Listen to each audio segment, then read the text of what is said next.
This is Teachers Talk Radio, and you are listening live. Hello and welcome to the Twilight Show. Thanks for joining me.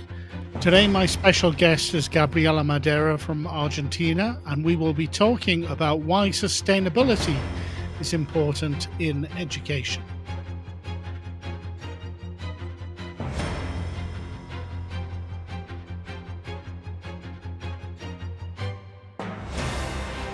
This is Teachers Talk Radio, and you are listening live.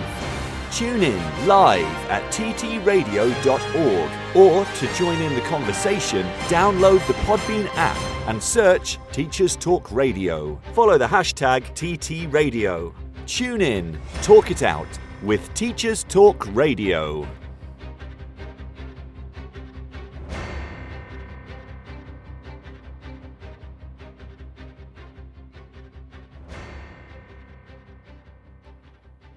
Welcome to the Twilight Show, everyone. I'm Graham Stanley speaking to you live from Mexico City. As I mentioned earlier, on today's show, I'll be talking to Gabriela Madeira from Argentina about her work, looking particularly at the Sustainable Development Goals and sustainability in general in education. Gabriela Madeira is a teacher and an educator based in Buenos Aires with over 30 years of experience. She's managed the English department of a primary bilingual school, and she's also led curriculum development and remote teaching initiatives. She holds various degrees in education from different institutions, specializing in English language teaching, remote teaching, school management, and sustainable education. And I'll be talking to Gabby about sustainability and more after the Teachers Talk Radio news. I've always considered myself to be a caring head teacher who acts sensitively to support staff mental health. But what I found increasingly difficult was managing the negative impact on staff mental health when resolving issues related to their employment or daily work. Heartfelt Leadership has been developed by Teachwell Toolkit as a handbook to support head teachers to overcome the challenges of school improvement while supporting staff well-being. We know that difficult conversations can quickly turn into conflict if procedures are not fully transparent, understood and followed. Our handbook takes you through step-by-step processes while maintaining mutual respect, avoiding conflict and finding solutions.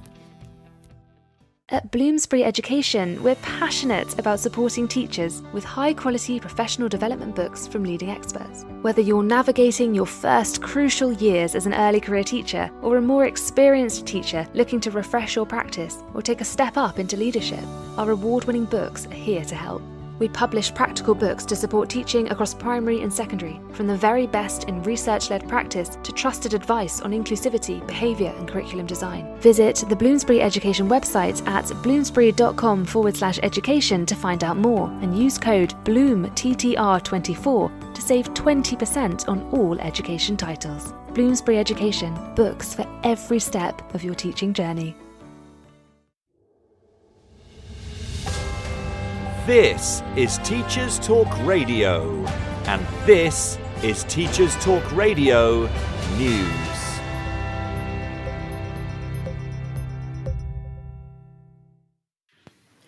The BBC reported on a long-term study by the Institute of Fiscal Studies, which found children living near sewer start centres did better at GCSE. The research says these living near a centre performed up to 3 grades better than those living further away. Sewer Start began in 1998 to support new parents, especially in disadvantaged areas, but due to austerity, many have since closed. The Department for Education said its Family Hub scheme had a number of advantages over the Sewer Start model. The IFS study used postcodes from when children were aged 5 to determine proximity to centres, and looked at the GCSE results of those children 11 years later. It found what it describes as big improvements in performance in those living near a centre, especially those from low-income backgrounds. Former Prime Minister Gordon Brown, Labour Chancellor at the time the initiative was launched, said the UK now needs a new Sewer Start, and described the results as what most parents already know, that a supportive environment in early years was life-transforming. Among all children in the study, those who live near a Sure Start centre performed better than those who lived far away, but the trend was most pronounced amongst those eligible for free school meals and those from minority ethnic backgrounds. According to The Guardian, schools in England could lose up to £1 billion in funding by 2030, with exceptional falls in pupil numbers prompting closures. Mergers and school closures are already happening in parts of London, where pupil numbers have been falling for some time. According to the think tank Education Policy Institute, the North East is projected to see the greatest decline in primary pupil numbers, down by 13% by 2028 to 29. At secondary school level, Yorkshire and Humber, the North East and London are projected to have the largest falls in pupil numbers, although other areas, including the West Midlands and the South East, have rising numbers. Pupil numbers had grown because of a fertility surge in the 2000s, but as that cohort has moved through, numbers are now falling. Even with increases in per-pupil funding, the EPI predicts schools will find it hard to balance budgets as fewer pupils do not lead to reduced costs. The decline is due mainly to a falling birth rate and changing migration patterns. Full details of the EPI projections can be found on the Guardian website. Schools Week reports on the decision by Ofsted to appoint a former Chief Inspector, Dame Christine Gilbert, to lead the independent inquiry into its response to the death of Ruth Perry. Dame Christine served as the HMCI from 2006 to 2011 and now chairs the Education Endowment Foundation. The Learning Review follows a coroner's ruling in December that an Ofsted inspection contributed to the death of Mrs. Perry, then head teacher of Caversham Primary School. The review will consider actions Ofsted took in response to hearing about the death of Ruth Perry. Dame Christine will have access to relevant records, Ofsted staff, and the opportunity to meet with Ruth Perry's family as part of the review. The review will not examine the November 2022 inspection of Caversham Primary. Teaching unions have expressed concern about the appointment of Gilbert, saying it was critical that the review was robust, independent and impartial, and that some would, rightly, question the notion of a former HMCI reviewing the work of Ofsted. A report will be completed after the review and recommendations will focus on future actions. Schools Week also reports on a plan for the Department for Education to work with the Scout Association to provide 40,000 explorers, those aged 14 to 18, with the skills and knowledge they need to consider a career in teaching. The DFE will work with the Scouts to create age-appropriate activities that inspire young people to consider a career in teaching, linking to relevant badges and awards. It did, however, clarify that there are currently no plans for a teaching badge. The policy is part of the DFE's Get Into Teaching plan, which aims to elevate the status of the profession and target new audiences who have not yet considered teaching as a career. The scheme will launch in September and it is hoped that it will reach 40,000 young people. The Scouts will create support and guidance material for those running the programme. The initial one-year contract is worth £43,000, but can be extended subject to budget availability. Finally, a teenager who campaigned for skateboarding to be included in school qualifications is proud to see it added to the list of approved GCSE sports in Wales. According to the report on the BBC News website, Qualifications Wales has added 13 new sports to the approved list for GCSE PE. Other newly allowed sports include BMX, shooting, kickboxing and wakeboarding. The new Made for Wales GCSE in Physical Education and Health will be available for first teaching from September 2026. The change makes Wales the second UK nation to include skateboarding, behind Northern Ireland. This has been your Teachers Talk Radio News with Joe Fox. So welcome back, everyone, and a welcome in particular to my special guest, Gabriela Madeira. Gabby, thank you so much for joining me. What have you been up to lately? Well, thank you. Thank you, Graham. It's great to be here with you. I'm very grateful for the invitation, and I'm very looking forward to talking to all the audience of followers that you've got. Okay, I've been working as usual and studying and working and doing my stuff as a teacher. and I'd like to share that with you. So whatever you'd like to know about me, just shoot. Of course. So you said you've been studying. What are you studying at the moment? I'm always studying. That's my, it's like I've been crazy all my life about studying different things, So I totally believe in CPD and professional development nonstop. So that's why I did so many things. I guess there's something, even though you and I know each other and have known each other for a long time now, I guess there's something you've never heard of. So I'm willing to tell you that before becoming an educator, I was an actress. Did you know that? I don't think I did. Oh, really? So No. when did No, this all no. start?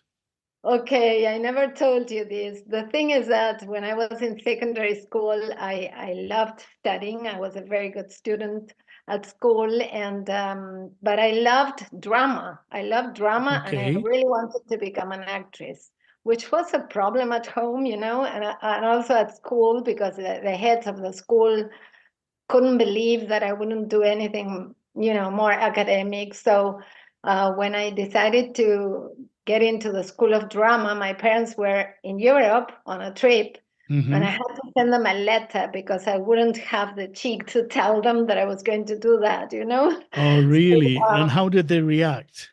they reacted so very, as you can imagine. My father, that I'm talking about the 80s, Yeah. and my father was like, "What? Are you crazy? That's not something for you. You're so good at maths and this and that, So what he did was he waited. He allowed me to do that, but he waited for a couple of years until I was in, let's say, third year of the drama school, which Yeah. took 5 years. And he sent me to the UK. He was Mm-hmm. brilliant because he sent me there. He put my name down in a school of English. And I had already been studying here and I had an advanced level. So he sent me Mm-hmm. to Oxford, which I'm always so thankful to my dad for having done that because number one, because I loved the UK. I love the Mm-hmm. host family. I'm still in touch with them thanks to Facebook, let's Wow. say. And I studied a lot there for a whole season. And then when I came back, I said, well, this is my source of income, Yeah. So I just looked for a job as a teacher, and I was given a job through the BBC. It was I don't know if it exists here, but in those days we had a sort of institution called the BBC London that Mm-hmm. took on teachers to send to companies, So I was Oh, sent yeah. to companies, and This is obviously in Buenos Aires. Buenos Aires, yes. Yeah. And obviously, Graham, as soon as I started teaching, I noticed I didn't know enough, It was like, Yeah. what am I doing?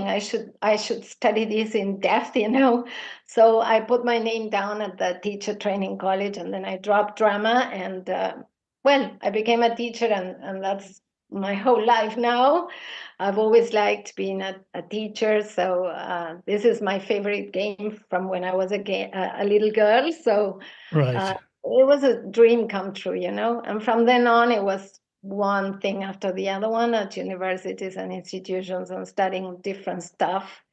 And Yeah. and So then, Gabby, you were Mhm. still studying drama when this all happened, when you sort of changed to become a teacher, did you? Exactly, yes. I became a teacher in the last 2 years, let's say, of my drama school, but at the same time, I was acting at the theater. I did Yeah. some small things on TV as well. Right.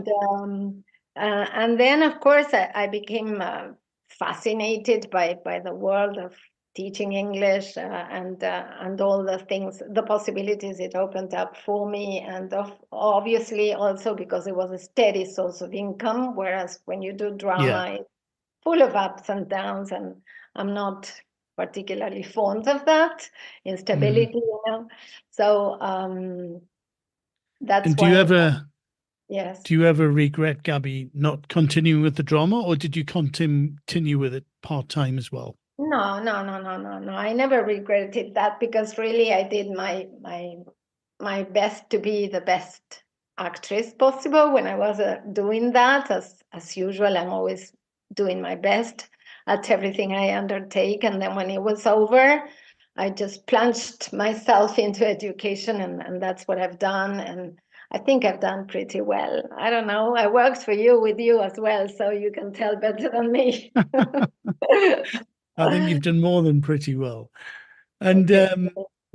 and so I'd love to hear a little bit more about what happened then. So apart from Okay. teaching, you moved I'll tell you into everything because there are Sure. some funny things to share with you as well. For instance, would you ever imagine that I once worked for the FBI, Graham? No, you're joking. Are But you I allowed did. to say that?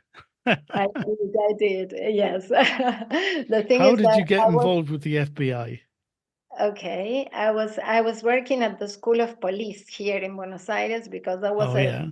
that was one of the teachers of history, I guess, at the Joaquín B. González, which is a teacher training college I graduated from. He Yeah.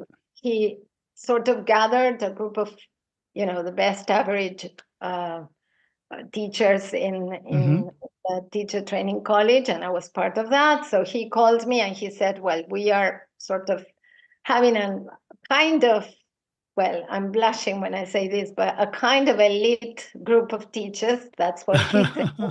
And Great. one of them, "Would you be interested in teaching at the School of Police?" And I said, "Yes, of course. Obviously, I always say yes, that's my problem." So when it comes to working, of course. And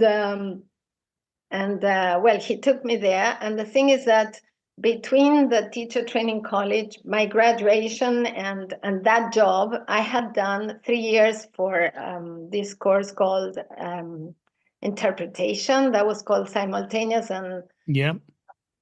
something else. I'm not so sure about the name because it has changed, but it was an institution that it wasn't official. But I got the degree and I finished the course, and I had written that in my CV. So Yeah. the head of the police school saw my CV, and he had this brilliant idea of interrupting one of my classes without letting me know anything in advance. And he said, "Okay, come with us because there's a group of people from the Caribbean. It's called the Caribbean Chapter for International Terrorism." Imagine that. And he Wow. just pushed me there in the middle of an ordinary school day, let's say. And I had to do that by myself, which is very hard because that's a job that requires at least, a break after 20 minutes because your brain is really exhausted after, Yeah. so much work without any material beforehand. So I was just doing my best there. I did that for 3 days in a row, and it was so exhausting and so, stressful that I said, "No, this is not for me." So that was the only time I worked as an interpreter live, let's say. And well, that's how I ended up working for them. And I've got some souvenirs from the FBI at So home. you interpreted for the FBI then? I did, and it was really hard because they were sharing news about the latest attacks with bombs and, casualties and things that was, I was really shocked, but by the content of what I had to speak about. I wasn't ready for that, and okay, I didn't really enjoy it, although I did it, and okay, they were happy with me, but I was not happy at all with that experience. I can imagine. And well, that was the only time I did something so weird, let's say. But well, then after that, I decided to continue my education as a teacher, and I went into different courses. If you want, I can tell you about that, but it's a little bit too much, perhaps. Well, just the bigger picture would be interesting to hear because you you obviously were not sort of content with just teaching. You were looking for other things to do, teacher development, teacher education, and then management as well. I'd like to know Okay. how Okay. you Okay. kind of ended up moving into that area, those areas of education. All right. Well, I was a teacher at the primary school where I worked for many, many years, and I've always done different things there, but always as a teacher. And at one point I said, well, if I want to move forward with this, I need to do something else. So I started studying at Universidad de Buenos Aires, the prestigious university, public university here in Argentina. And I took a course on a postgraduate course on reading strategies for, international students. It took 2 years, and then after that I said, well, this is great, but I need more. So I got into Universidad de Quilmes, which is another public institution here, and I did what we call here licenciatura en educación. I guess there's no equivalent in English. It's similar to a degree. Is that right? A degree in education. That's what I said. Yeah. Yes. Yeah. Okay. So when I finished that at school, there was a sort of need for some help in the management board, So I was appointed deputy head. And apparently I did well. So after some years, they said, okay, we need you to be the head of English. I mean, just move forward like a promotion, So I said, okay, well, all right, yes, I'm ready for that. And when I was doing that, I said, well, now I need to study something connected with management, because even though you can do that just following your intuition, you really need to have, all the knowledge and the background that you need to do your job well.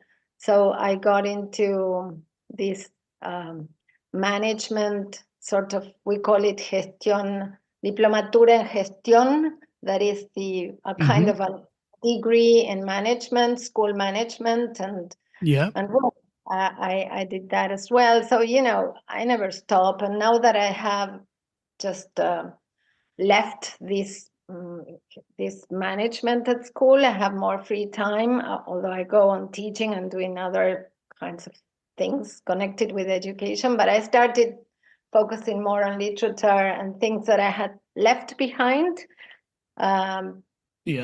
Basically due to lack of time. And well, that's it. But also, what I did about remote teaching, which is another passion of mine, because it's somehow different. But before we move on to that, I'd love to, what would you suggest to any teachers who are interested in maybe doing something similar to in moving into school leadership, school management? Okay. Is the key to actually study and get qualifications, or are there other steps that you haven't yet told us about? Okay, that's a very good question, I guess, because of course I believe that whatever you do in life, you have to be very well prepared for that. And it's not just a question of being a natural leader, which you have to be, because obviously you need to tackle lots of different problems. So you need to enjoy what you do. You need to have the sensitivity to perceive, for instance, teachers' needs. That's crucial. But also have some kind of, emotional stability, I would say, to deal with parents, because that's a tough part when you're the head of a school, right? Especially in primary school, and also to sort of be the sort of go between the board of the school and the teachers' needs and the community needs. Because, for instance, when we had the pandemic, Graham, I can tell you it was the hardest time ever in my professional life. And well, thankfully, I had the experience with remote teaching before. So overnight, I was responsible for moving the whole school with 700 students and lots of teachers from face-to-face classes to the virtual environment. So it was really very hard, and you cannot, being a leader, you cannot just give up. You see, you cannot just, take some time to rest or say, well, I'll stay home and take my time to catch up.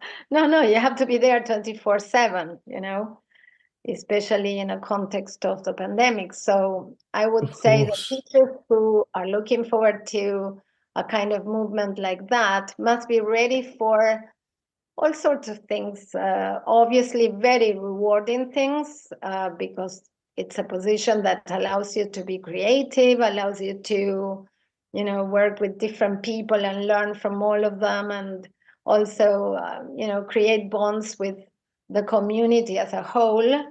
But at the same time, you have to be tough, firm, I would say, because if you're not like that, it's chaotic, So organizational skills, I would say, are crucial. So if you think you've got what it takes to be a school leader, well, you should go for it, obviously. Right, of course. So a lot depends on having the right attitude as well as having the right qualifications and the desire to do that. Exactly. Obviously, some people might want to give it a try, and then after a year or two, they notice that they are not made for that, because it's it goes beyond what you can imagine. It goes beyond in the sense that all sorts of problems come up, and then, for instance, the pandemic, nobody was ready for that. And then at one point I was, and I'm sure that your audience, being an audience of educators, must have gone through that as well and will understand what I say. But at one point I had the feeling that I was working at a hospital, Graham. It wasn't a school any longer. I had to pick up the phone and talk to parents who were telling me, well, my son is running a temperature today. Should I send him to school? Should I not send him to school? And I would be all the time advising parents to take the kid to the hospital to do this and that. It was really madness, So, and at the same time, of course, you couldn't neglect the curriculum and the work, the everyday work that you had to do as a school leader, obviously. So, of course. And take important decisions, yes. Mm-hmm. But you, Gabby, you at least had experience of remote teaching when this happened. Did that help you? I imagine it did. Oh, yes, Graham. I'm so grateful to have had something to do with, well, in this case, I guess I can mention the program I was involved in, right? Se Vale en Inglés, which is amazing, this program in Uruguay. And that was what brought us together to work as a team, let's say. And yes, my experience was crucial because I've always been interested in sustainability, which I think we will discuss later. But in this case, I had the chance to sort of build something, let's say, from scratch, in the sense that there hadn't been many other instances in which people had tried remote teaching before, or not at such a large scale.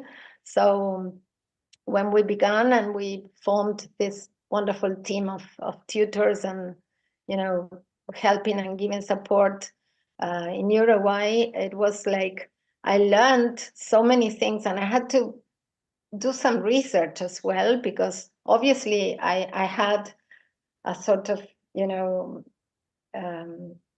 I wouldn't say that I had the skills that I needed, because obviously I built the skills as the program progressed, but I had to find applications. I had to see what was best for the teachers. I had to design courses, and it was so much that I did there that, and with, I enjoyed it so much that I had this as a bag full of tools that were wonderful when the pandemic came, because obviously I resorted to all the experience I had gathered with this program in Uruguay. So it was amazing.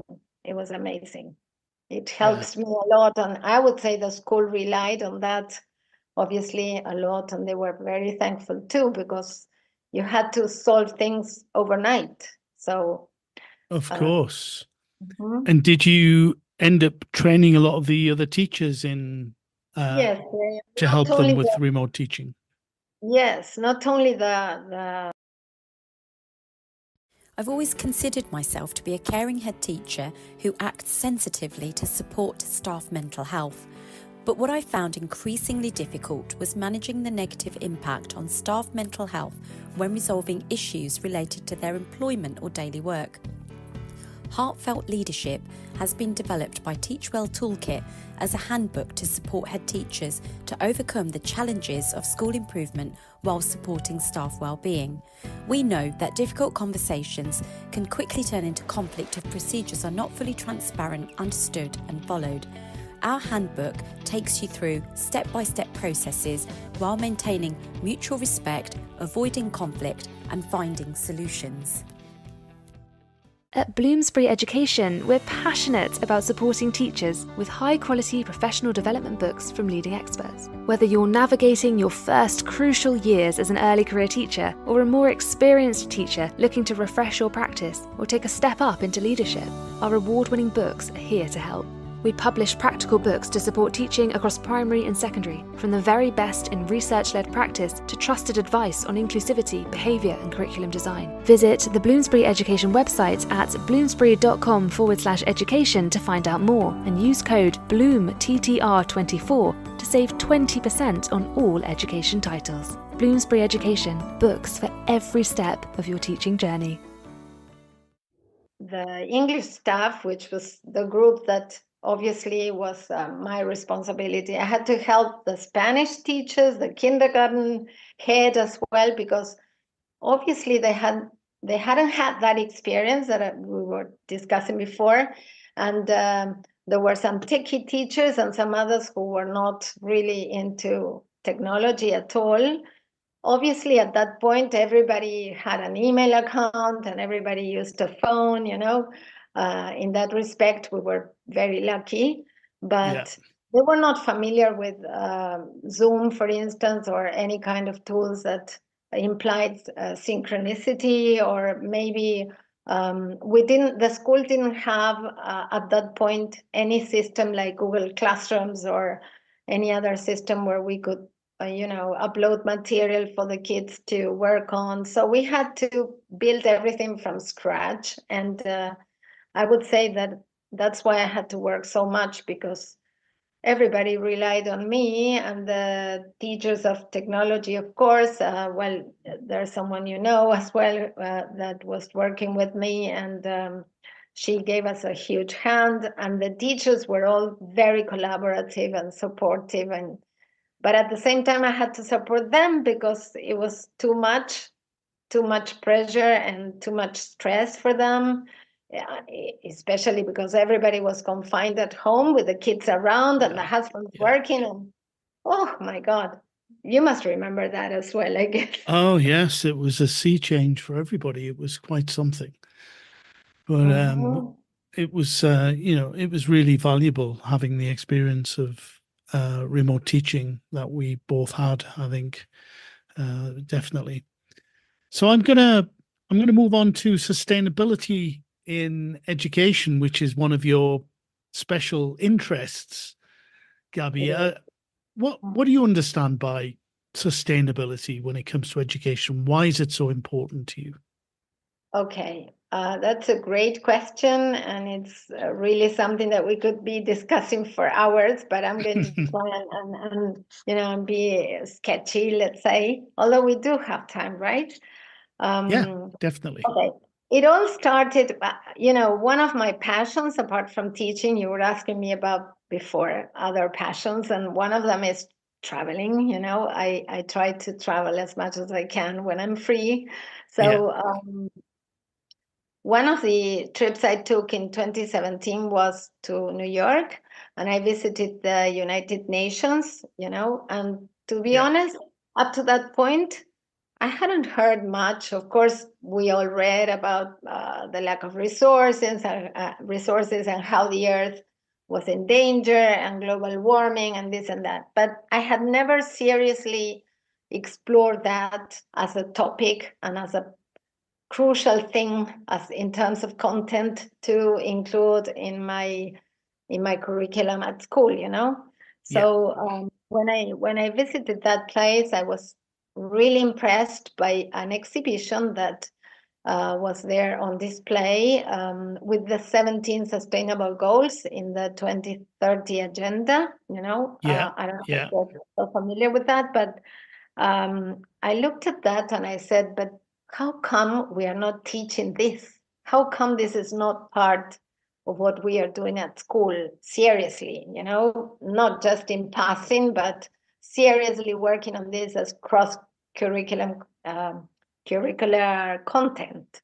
Yeah. And so I brought all the material I tried to get from them in terms of printed brochures and things, and you know, books. I bought books, and when I came back to Argentina, I started studying that, exploring that. It was August because I had been there in July in the winter holidays that we have in Buenos Aires in Argentina. We've got a break, different from the UK. When you are in the summer there, we're in winter, so we stop classes for 2 weeks. And that's when I went there. When I came back, I took that half year to study the subject and to explore. And when we resumed classes in February next year, 2018, in the first teachers meeting, the coordination meeting before starting classes, I presented this as a goal for the school as a whole in English. And I thought, well, this is going to be our main goal this year, to include every single aspect of sustainability in our classes, in science, in drama, in storytelling, in English, as when they teach language, you know. Yeah.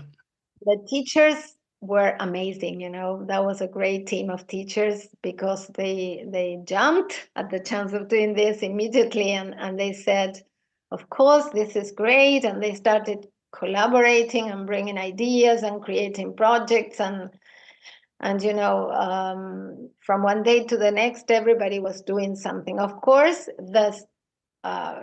there has to be someone controlling the whole stuff, because you cannot teach in first year kids who are only 6 years old. For instance, I don't know, content that has to do with one of the goals related to business and how, you know, business should be sustainable, but you can reduce everything to simple words and simple ideas for the little kids and start with saving water, for instance, right? And of course. So we started working on that, and it's been amazing since then, even though I'm not the head of the school any longer. I was told, because I'm still a kind of, you know, part of the board in terms of offering my advice when they need it. So I'm still in touch with them, and I'm always told about the projects that continue to be alive and kicking. And one of them is sustainability, thankfully. And they are still working on that. But I worked on that from 2018 until I left the position in 2021. And they are still. How did you first approach this? If someone else wanted to look into sustainability in education in their own school, how would you suggest they first start? I would say that obviously, first of all, you have to prepare yourself to see, you know, first of all, the age of the kids is crucial, whether it is little kids, young learners, middle school kids, or teenagers, you know. For instance, for teenagers, just to give you an example, I still teach teenagers because I prepare groups of people for international exams, and I also help some of them to, you know, apply to universities abroad. So I'm still in touch with them, and what I do is I get speakers to come and talk to them about sustainable projects, or the last one who came to talk to them was a sociologist who told them about the importance of images and how images in any kind of social media or any kind of publicity affect people in terms of gender equality, for instance, which is another goal, sustainable goal. Well, you can do lots of things if you want to. So I would say that if people are interested, not only interested, but also responsible for this, because I guess that leaders, school leaders and teachers should all include this content at schools. You cannot really turn a blind eye to this anymore because the situation is serious. So that is one of the aspects that is crucial, according to, in my view, let's say, to include sustainability at school as a subject, let's say, in all the different areas. But at the same time, there's another point of view connected with sustainability, which has to do with one of the goals, which is number 3. Number 3 is about well-being and health, Mm-hmm. And I would say that this is valid for all kinds of working environments, but especially in education. You have to look after the well-being of the teachers, the well-being of the group you're working with, the well-being of the, it doesn't mean that you have to be friends with everyone or, be close to everyone or emotionally involved with everyone. But what you really need to do is, especially as a school leader, look after the way people feel, look after be very attentive to their needs, and to whether their needs are satisfied or not, whether you can cater for what they need in terms of,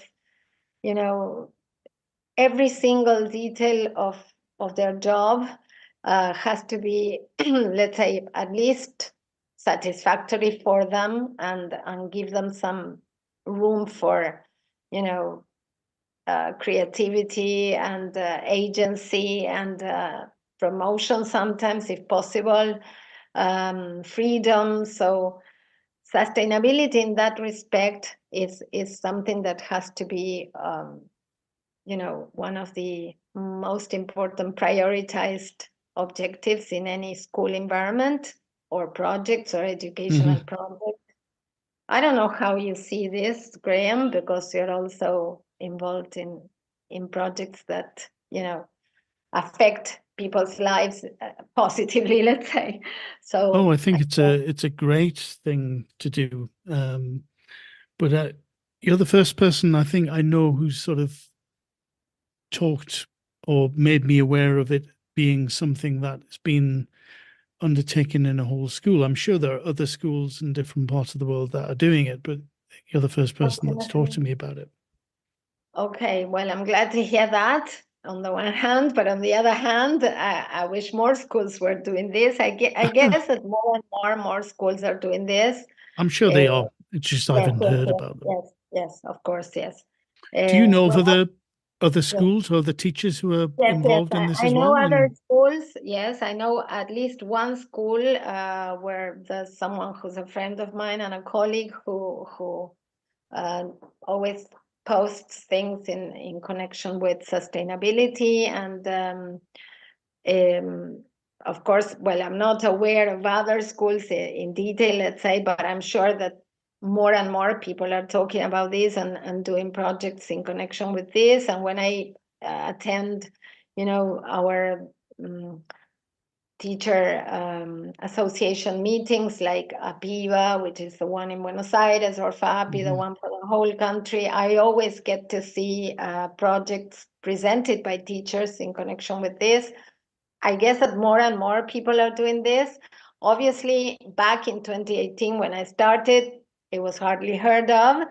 And I think that I don't know, I can consider myself one of the first, let's say, as a school leader who tried to do this, but it was so successful and it's been very important. I really believe that teaching English or any other language as a foreign language, second language, is not enough. Obviously, we all know that at this point, we all know that it's not a question of teaching the language itself, but the language in context, the language in contact with intercultural projects and intercultural awareness and global perspectives, all the things that people are talking about and working on these days. So if language is taught as a means to get a goal, as a means to, apply what you know and what you've learned to real life, obviously people are more motivated and it makes sense. It becomes meaningful. So we all know that. And I guess that the most meaningful way of wanting to learn a language is to also do something positive with it. So one thing is to teach science, Graham, in sixth form, for instance, in sixth year, we teach science because it's part of the school program for a bilingual school, because that's one of the things I also had to do as a school leader, which was before 2012, the school had English as in the afternoon every single day. Yeah. Very intense content and very seriously done, but it wasn't officially recognized as a bilingual school because, in fact, most of the schools have that kind of, let's say, extracurricular English periods at school, right? Yeah. So if that happens, teachers do not receive the kind of rights that they receive when they are part of what we call here the planta oficial, which is the official group of teachers with the same category as the Spanish teachers, right? So what I had to do was to design with the general head of the school and the other members of the board, design a bilingual program to submit to the Ministry of Education, and they had to obviously approve of it.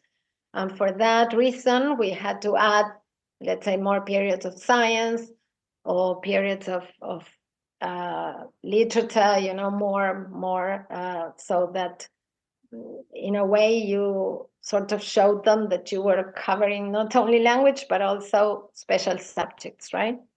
Right. So, and taught in English, of course. Obviously, yes. Yeah.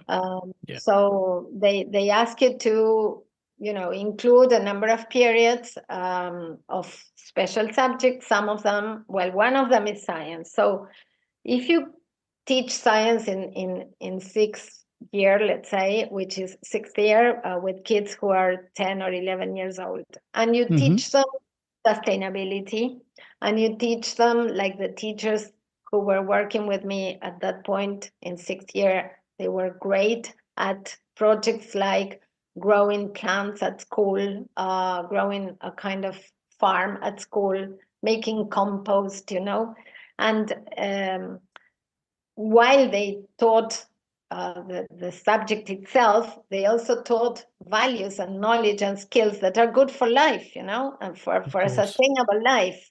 So it was so much more meaningful for the kids, and I'm sure that they will never forget that experience because it was hands-on experience. And so the language was a means for an end, and it was great in that respect.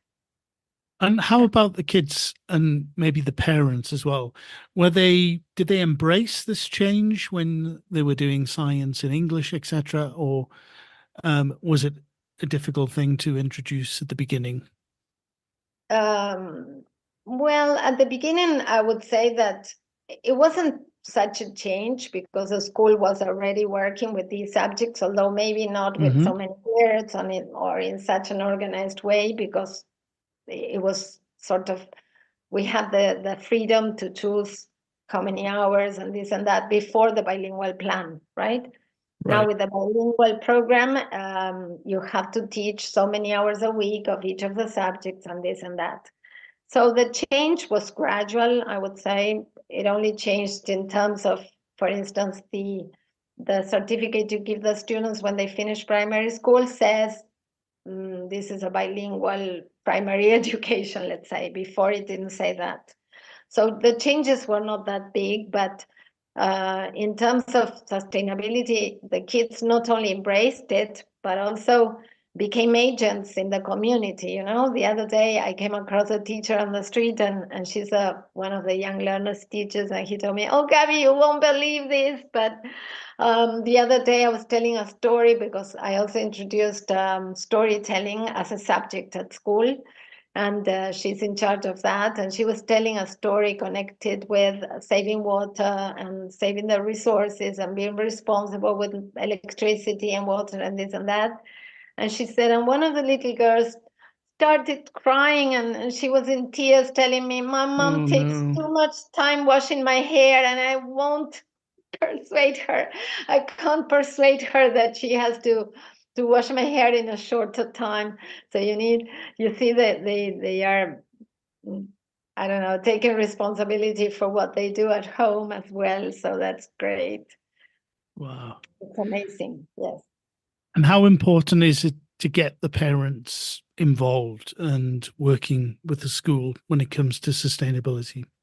Well, it's crucial. It's crucial, of course. For instance, in the past, we used to give lots of photocopies to the kids. Everybody was used to copying, the tests, printing everything, and we're also trying to save paper. So from one year to the next, the goal is to reduce the number of paper sheets and for instance, documents that we send the parents. And so everything moved on to the virtual environment, and the notifications, for instance, are sent via email or in the school webpage, So parents obviously support that because now everybody is aware of the need to save resources and to become, more economical in terms of the waste of paper, for instance, which is crucial in a school, because if you really come to think about the kind of printing paper that you wasted throughout the years, you can't believe it. Now we're all more aware of the fact that we need to recycle paper. So there are also projects to recycle paper, or to, for instance, here in Argentina, there's a very nice community project that it's called Bottles of Love. I don't know if you've ever heard of it. I haven't. What is that all about? Okay, that is something you can also do at home there and start the project in Mexico. Bottles of Love means that every home, every school, every classroom can save the waters of the bottles of water, the bottles of detergent, any kind of plastic bottle that you have. In which, I don't know, you've got things of everyday use. Instead of throwing them away, which you can, of course, throw them away in a recycled bag so that they are being recycled later on. Instead of doing that, what you do is you fill them up very tightly with all the wrappings of anything that sweets, mints, I don't know, any kind of plastic paper that comes with food, for instance, at supermarkets. You save all that and you put it inside the bottle. And when the bottle is up to the brim with plastic paper, let's say plastic wrappings, you take them to special places where they are collected, and then there's an organization that builds furniture, walls, houses out of that kind of material, which they recycle into something hard and sustainable. So we are teaching the kids to do that, and we are having bottles in the classroom and also at home. If you come home one day, Graham, you'll see lots of them in my recycling corner in the kitchen, because I save every single paper that's made of plastic, and I put that in the bottle, and so that's a project that involves kids from kinder to 7th grade at school. Wow.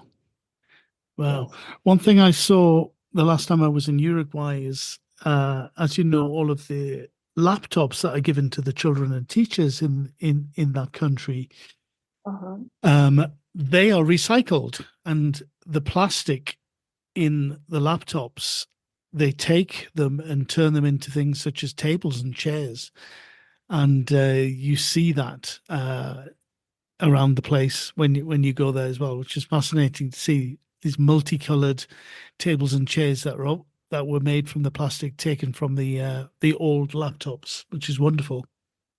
Amazing. Obviously, yes, amazing. Wonderful.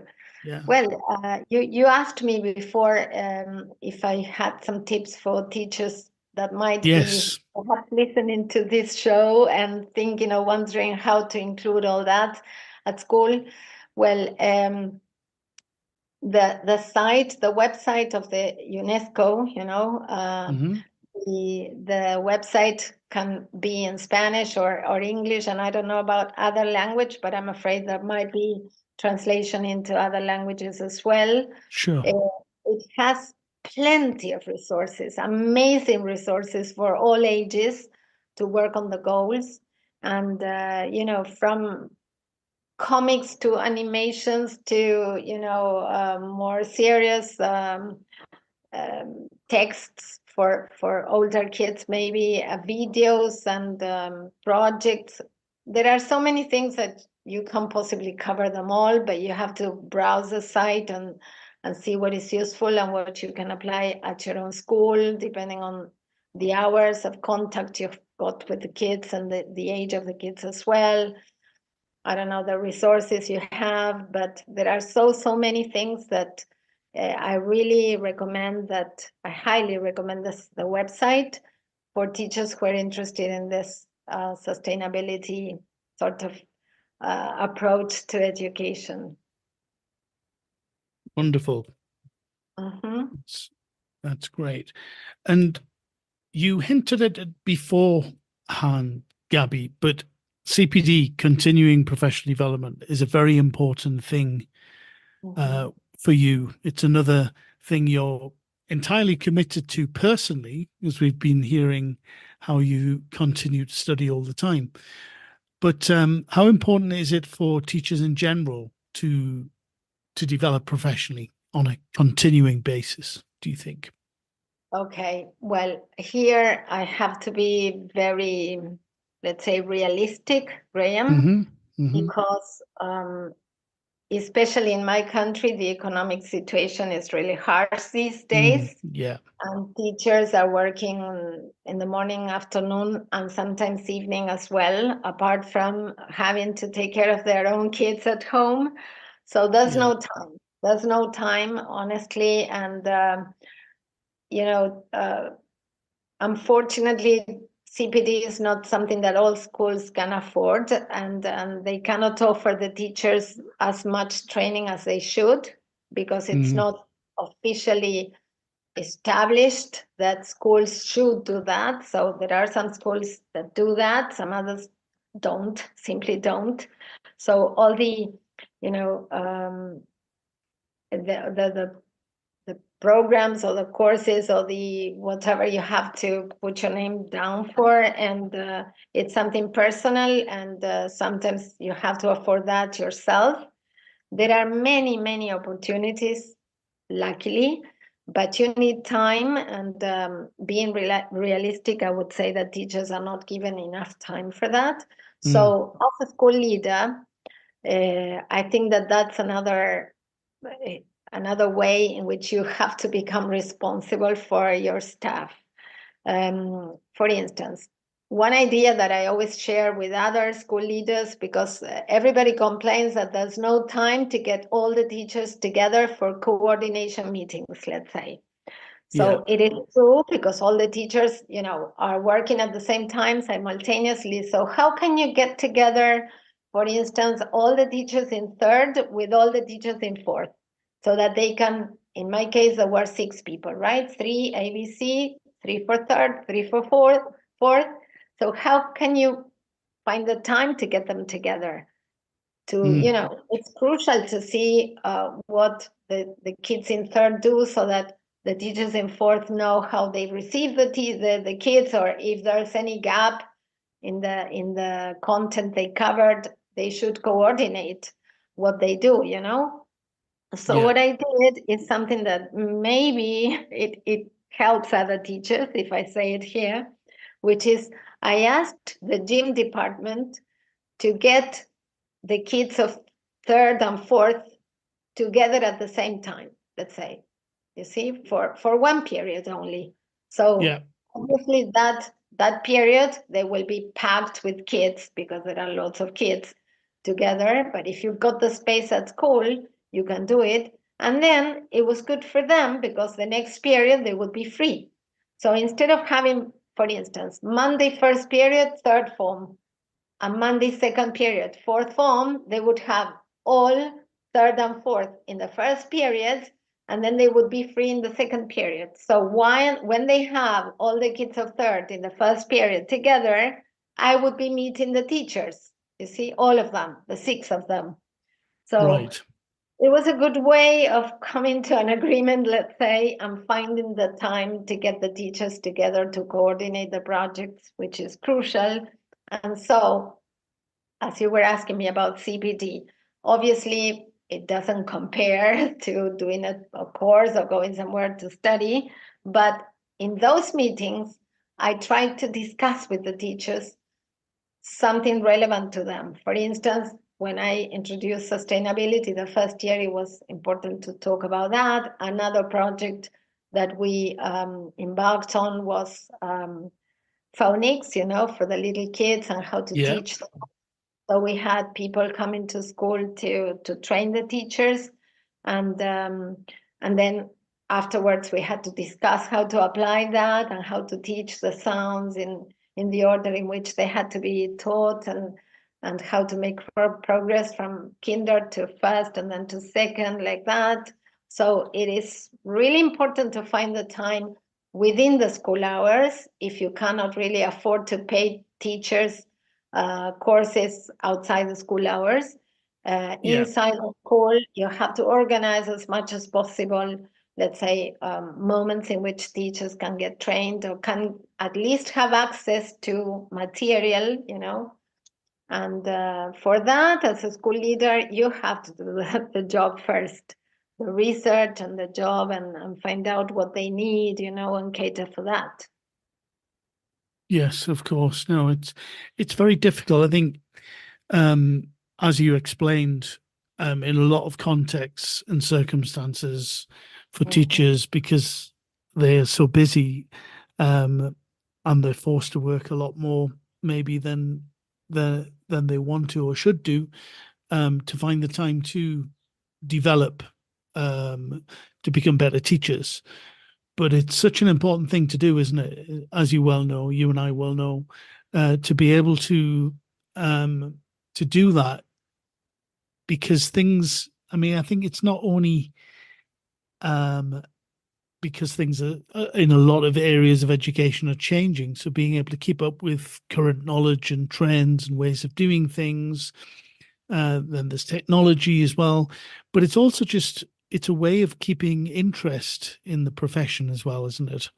If you are actively looking and learning yourself, then you tend, I think, to be more interested in what you do as a teacher. Is that fair to say, do you think? Absolutely fair and totally true. And you mentioned, for instance, something that is crucial these days, because it didn't happen 30 years ago, let's say, when I started teaching. Now everything changes, you know, so fast that the minute you think you have grasped, for instance, I don't know, artificial intelligence and the tools that we can apply at school, and how to discuss this with the kids, and how to introduce this without getting into, you know, the easy way of learning, obviously, or teaching, or whatever is a matter of concern these days.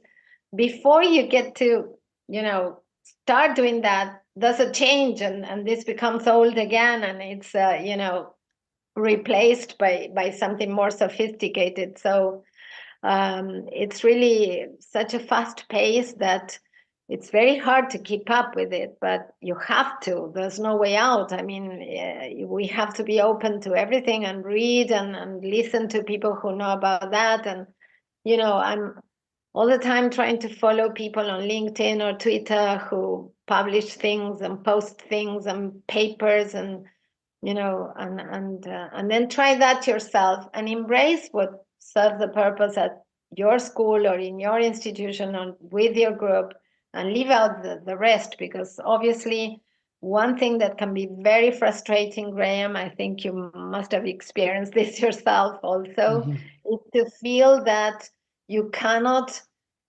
be updated all the time. It's impossible.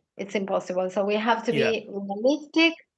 We do what we can. We cannot really put so much stress on us, and obviously be responsible enough to say, okay, everybody's talking about artificial intelligence. I need to know what this is. I need to explore it. I need to do my research. I cannot really say, well, that's not for me. I'm against it. I don't agree with the use of the tools, because it's a fact that you will get a student bringing an essay written by ChatGPT. So exactly. Obviously you have to know how to react to that and what to do with this, and it's hard because there's a lot going on, and we have to be, open to everything, but it's impossible because we don't have the time we need. But it's always the golden means of Aristotle, like try to find the balance between the extremes and do our best. Well, what you said about artificial intelligence is a symptom of just how quickly things change. I don't think it's possible for anyone, not even someone who's spending all of their time all day, all week, to actually keep up with the changes that are happening. It's fascinating, but again, it can be very overwhelming, can't it? I think that's the thing when it comes to new technology, but particular AI at the moment. There's so much happening that it's difficult to know where to start and how to keep up with it, if you like. Do you find that teachers that get frustrated by the pace of change these days? Well, I guess it has to do with age, it has to do with interests, it has to do with how much they have to do apart from school, apart from their job, And there are those teachers who will come with the news of the latest technology before you have even heard of it. And they tell you, look what I found. And these are the people who are all the time looking for something new, and they love it, and they are passionate about it. And the others who, what is that? No, I'm not thinking of using that tool. People who are reluctant to apply that kind of stuff. I have the feeling particularly that, personally, that there's too much, perhaps. So students at one point, if you ask them at one point, at least teenagers tell you, no, we don't want to use a computer. We want to have a book. We don't want to see content on the screen. We want to talk. I can tell you something that happened at the MIT. Remember, Graham, when I went to the MIT to speak about Plan Ceibal? I do remember that, yes. Okay, that was in 2016. And apart from doing my own presentation, I attended other, meetings and presentations from other people. And once there was a sort of board of students who got together, and there was students from the MIT, advanced students in technology, the subjects they deal with at the MIT. Oh, yeah. And one of the questions they were asked was whether they were happy with the amount of technology that was part of their everyday classes and programs. And all of them, there were about 6 or 7 students, and all of them said, we really want to prioritize contact with the teachers, bonds with the teachers, relationships with the teachers. We are fed up with emails and platforms and, virtual work. Let's say we want to be in the classroom with the teachers in person. We really feel that we are a little bit fed up with technology, and they were at the MIT, imagine. Right. Interesting. So, yes, that was really very interesting because, it's one sometimes might think, oh, my school doesn't have enough technology, or I don't have the resources I need, which is, of course, necessary, crucial to have it.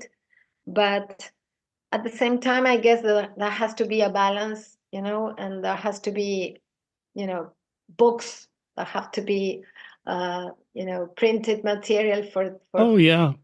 I think, I heard the other day, I don't know if you read yeah. something about this, that in Finland, Mhm.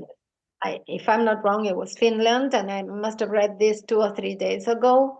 The Board of Educators decided to start using books again in the classrooms because apparently Okay. everything has been done on computers lately, and they wanted to experience something with books because they found out that the reading strategies were, not being so good as they thought they might be or they should be.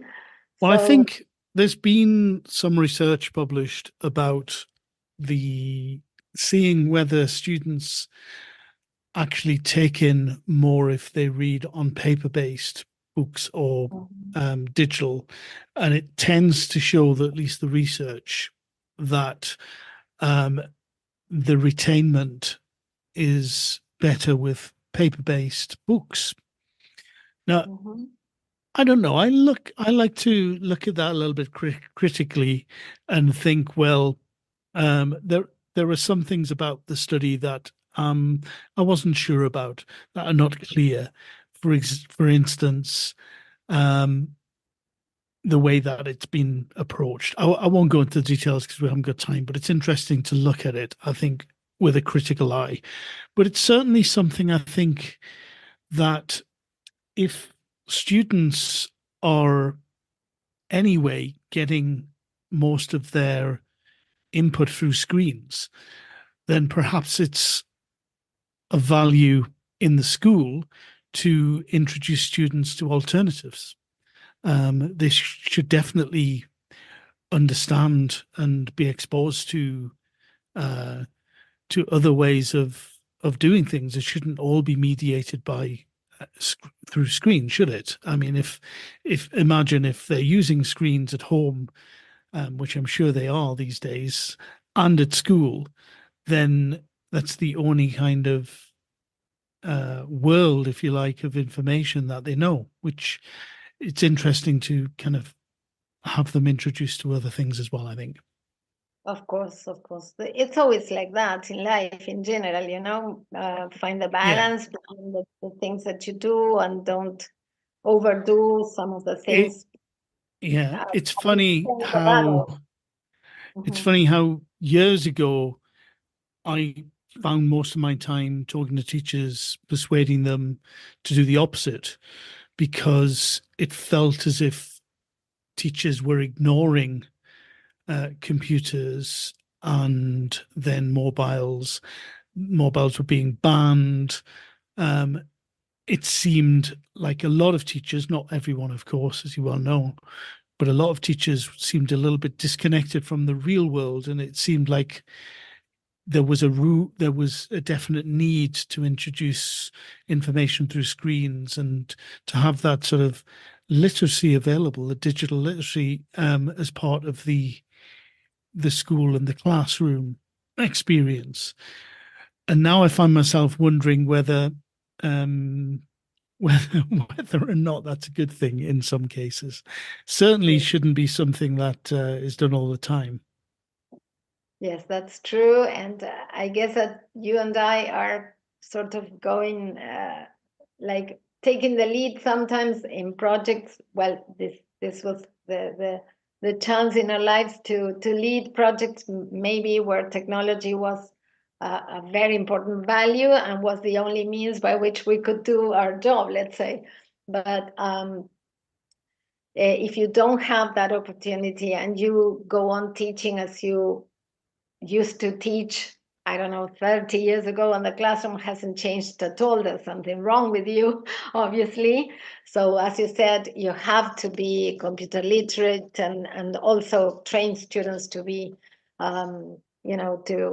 unfortunately, there's such a huge gap between the kids who have access to technology and those who cannot really use that on a daily basis, at least at school, right? They might have a phone, but maybe they are not trained to do projects or to work collaboratively at schools through technology. And there's a huge gap between groups of kids who have access and those who don't.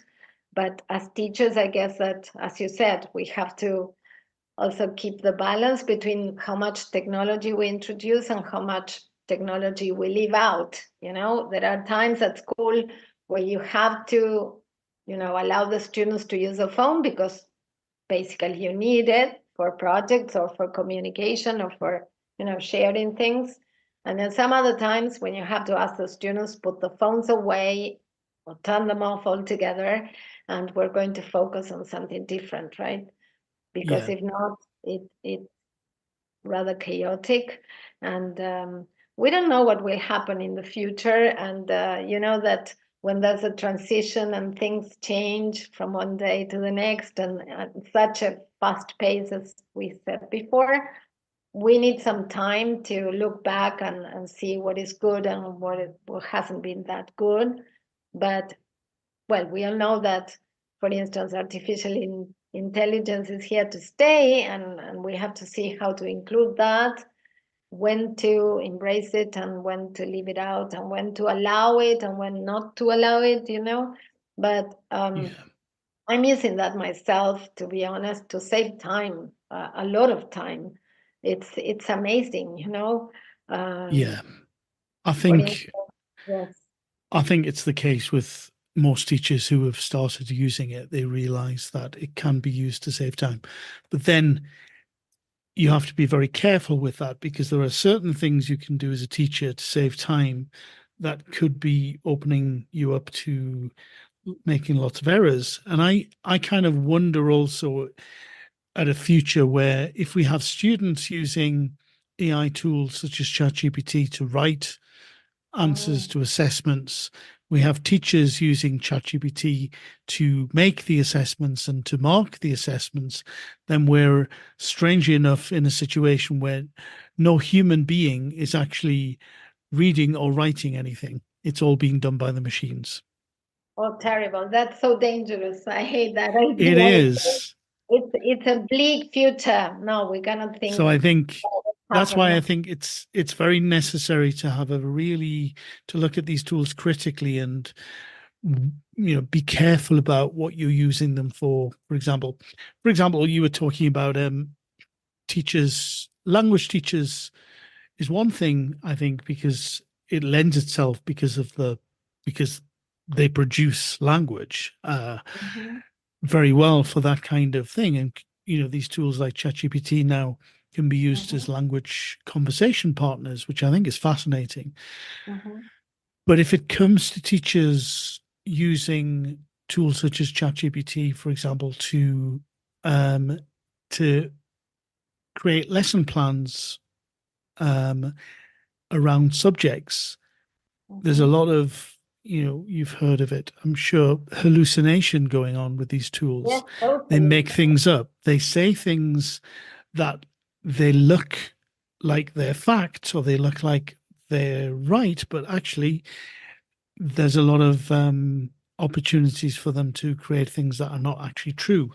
So I wonder, and I hope it's not the case, that a lot of teachers who are teaching subjects are using these tools to actually create content that they're putting in front of students as facts, because a lot of these things could be completely false. Completely false and misleading. And I'm worried about that, for example. I remember when Argentina was about to play the final in the World Cup, I asked ChatGPT on purpose who won the 2023, no, 2023 was it? Or 22, now I forgot the time. 22, I think. 22, but, 22. I could be wrong. I can't believe that's such a long time ago. Well, okay, who won the championship?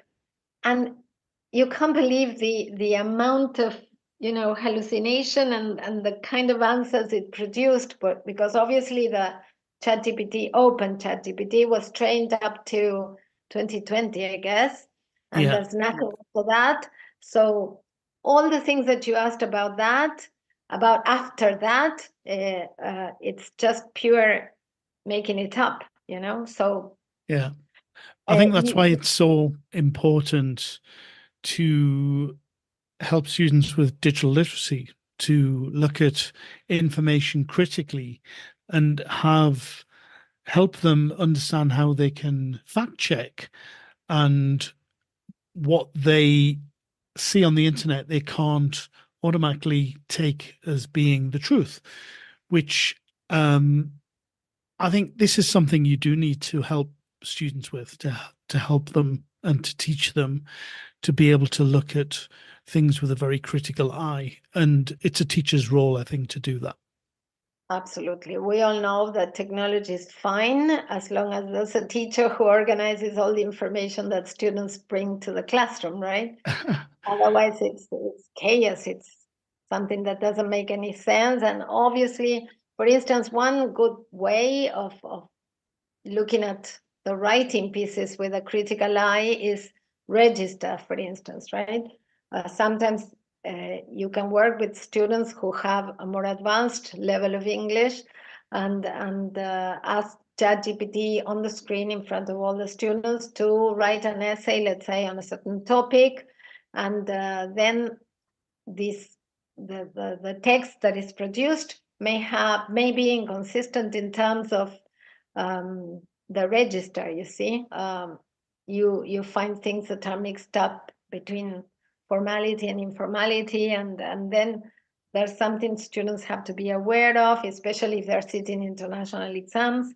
And you can work with them and say, well, okay, now how would you make this more formal or more informal or just more, let's say, coherent according to the target reader, Well, many things you can do which are good for them and good for you as a teacher as well.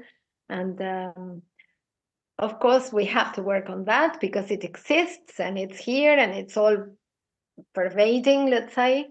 But I'm afraid that we have to be tactful and we have to be careful and we have to. That's why this overwhelming feeling of teachers who cannot keep up with the pace at which things are changing, you have to calm them down and tell them, okay, take it easy. A little bit of this is fine. Take your time. You don't need to use everything all the time to be, the most modern teacher on earth. On the contrary, students really appreciate some other kind of stuff as well. And, just introduce some kind of, peaceful mind inside the classroom that doesn't have to comply with all the pressure from the outside world. Yeah, it's true. I think the role of a teacher is becoming more difficult and more time consuming, and we're expected to know a lot more than teachers were expected to know in the past. Absolutely. You know why? What I would say is important. When the pandemic started, we sort of figured out how to cope with it collaboratively with other teachers. So we created a group of teachers. I can't remember the name we gave it, but it was fun. It was teachers from Uruguay, teachers from Córdoba, from Buenos Aires, and we got together once a week to sort of let off steam, and to also share the practices, share good practices, and share with each other what worked and what didn't work in our own context. And that helped a lot. So I guess that in the case of technology and what we are discussing now, it's also good to always belong to, groups of teachers, communities where you can share your concerns and where you can also learn from other teachers and, hear about other, experiences and the projects that other teachers are carrying out, because I guess that the worst thing that may happen to us these days is to feel isolated and to feel that all the responsibilities on your shoulders, and